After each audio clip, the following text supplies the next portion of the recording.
What's up everyone, my name is Xuan Kai and I'm a day trader from Singapore. So on this channel, usually we talk about day trading or investing, but what if you do not have any money to day trade or invest? Does that mean that you should just pout and give up on your life? No! I won't let that happen to you guys. You can be the best investor and earn thousands of dollars, but if you do not know how to save, you'll be controlled by your material desires and you'll be far worse than the average salary man who saves earnestly. So in today's video, we're going to be talking about some money saving tips that have helped me survive in Singapore, one of the most expensive cities in the world. If I can do it, I'm sure you can do it too wherever you are in the world. With the additional money that you are going to save from watching this video, you can then join me on my day trading or investing journey. So now let's get into the video. So up till 2019, Singapore has been rated as one of the most expensive cities in the world alongside Paris and Hong Kong. Even though Singapore's ranking has fallen recently as the most expensive city in the world, it has still held this rank strongly since 2014. Now I'm sure that you guys have heard some rumors about Singapore and we have so many expensive things here, so let's just name a couple of them. Housing in Singapore is really expensive and a normal flat can go anywhere between 300k to 600k depending on the location that you pick and the size of the flat. That is only if you are purchasing a flat. If you want to live the baller life and live in condominiums or private houses with a few stories, that can very likely cost you $1 million to a couple $1 million. The second thing that you guys must have heard of would be our cars. Any normal car model in Singapore could cost anywhere between $80,000 to $100,000 and above. I was so shocked when I went over to Europe and in Ireland and I saw that a brand new BMW only cost 20 to 30k in Europe, but yet in Singapore a BMW will cost maybe between 150k to 200k. So basically our cars are about 5 to 6 times more expensive than other countries. Then comes the question, if it's so expensive to live in Singapore, how are we going to survive in Singapore? Let me share some life hacks that have helped me save a lot of money in my life and hopefully they can help save money in your life as well. So the very first thing that I do in my life is that I track my expenses. Every transaction that I make sure to document it and record it down on a simple app called the Wallet app. There are tons of apps out there to track your expenses, so don't feel the need to follow what I'm doing and to use Wallet app as well. Now I know what you guys are thinking. It's such a pain in the ass to track your expenses. I'm sure it sounds so to do it, and I'm sure you want to spend your money at ease on whatever that you want. Now that's exactly the problem. You spend your money on whatever you want and you don't track how much you spend on it. You think that magically you have some idea of how much you're spending every month on this particular item, but the truth is you have no idea how much you're spending and what you're spending on. Let's look at it objectively without any biasness. Is it really such a tedious task to track my spending?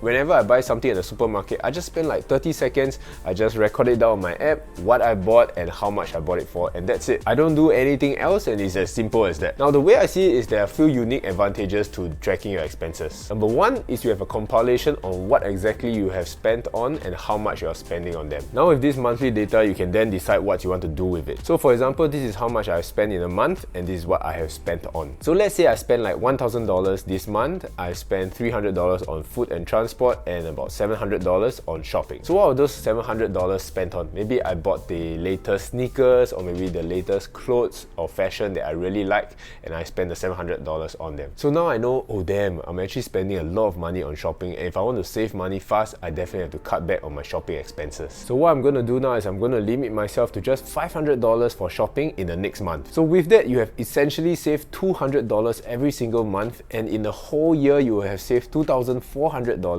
and in the span of 10 years you will have saved $24,000, which is a lot of money. Just by tracking your expenses and reducing your expenditure, I've essentially saved you $24,000 in 10 years without even investing. If you put this $24,000 into, let's say, something passive like index funds and you have an annual rate of return of maybe 7 to 10% every single year, you will have up to $50,000 in just 10 years. That's $50,000 that I've saved just by cutting back $200 every single month. And that is just one of the many benefits of tracking your spending. The second benefit is that it makes you more mindful on what you're spending on. Like the previous example I stated, we are now going to spend $500 every month on shopping. So every time you key in your numbers, you'll know exactly how much you have spent, and that will make sure that you choose to spend on things more wisely. The key here is not to completely restrict yourself and to downsize your spending too quickly. Restricting lifting yourself too quickly and downsizing is just going to have the opposite effect, and you are probably going to blow up and just spend all your money and don't give a crap about what you're spending on. Just reduce your spending incrementally as you feel comfortable. Remember, progress, not perfection, and you will slowly be able to cut down your expenses. The second hack that's one of the most important is to smash the like button. This will help all of us save thousands of dollars, and research has shown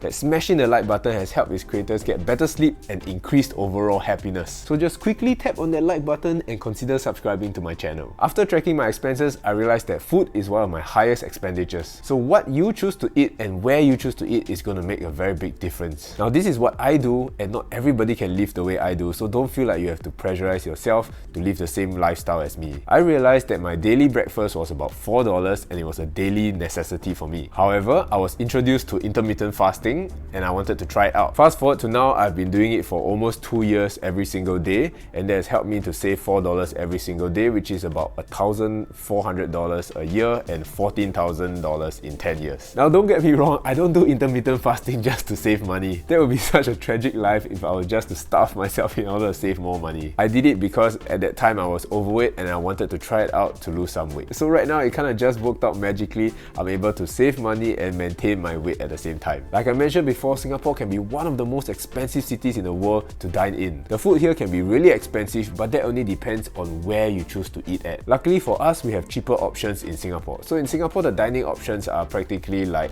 hawker centers, coffee shops, cafes, restaurants, food courts. I was kind of surprised when I went to Europe and I saw that if you were not eating at home, you either had to dine in a cafe or a restaurant. You would typically spend between 10 to 30 bucks at these places. In Singapore, you can get relatively inexpensive meals for about $4 to $6 at coffee shops, hawker centers, or even food courts. So in order to save money, you can either choose to cook your meals or choose to eat at these inexpensive places. Now I know what you guys are thinking. A lot of you foodies still want to go out and have dinner, have lunches with your friends, and go hang out with your friends over meals. Nobody is stopping you. All you have to do is choose the places you go to more wisely. My girlfriend and I love to eat and try food, but we do not visit all these expensive places every other weekend. We eat at those places perhaps maybe once or twice every month in order to save money and indulge ourselves at the same time. The secret is to mix it up so you don't feel so constrained. The main thing is to live a lifestyle that can be maintained in the long run, so it's important to find an appropriate budget that can satisfy yourself and save money at the same time. So the next hack will be to choose where you want to live. For Singaporeans, housing here is really expensive, so most of us choose to live with our parents for a long time. I know that this might not apply to our friends living overseas, but hopefully you can stay with your parents for as long as possible. You can save on rent, electricity, water bills, maintenance of household stuff, and many more. You can save even more money if your parents help cook meals for you, and you can settle your accommodation and your food bills at the same time. It won't be easy to convince your parents that you want to move back home again after you have made that shift out, so make sure to maximize your time there. Now don't get me wrong, I'm not asking you to just solely leech off your parents for as long as possible.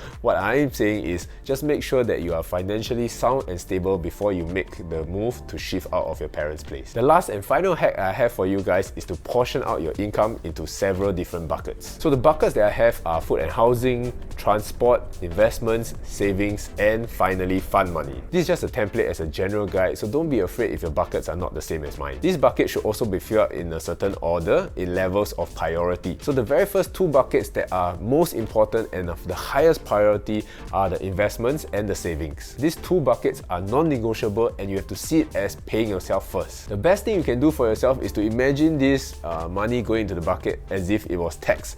You tax yourself immediately when you receive your income. So definitely put an appropriate amount into your investment and your savings bucket first before you spend anything. So let's say you earn $3,000 a month. Dedicate about 30% of your income into your investments and your savings bucket, so that means about $1,000 will go into these two buckets. So the next two buckets to fill will be food and housing and transport. So that might be about 50% of your income, so let's say that will be about $1,500. So now you are left with 500 bucks, and that 500 bucks will go straight into your fund money and you can spend it on anything that you want without feeling guilty. I don't give a crap what you spend that $500 on, even if you want to spend it on alcohol, you want to go to the arcade, or maybe you just want a trip through at the casino.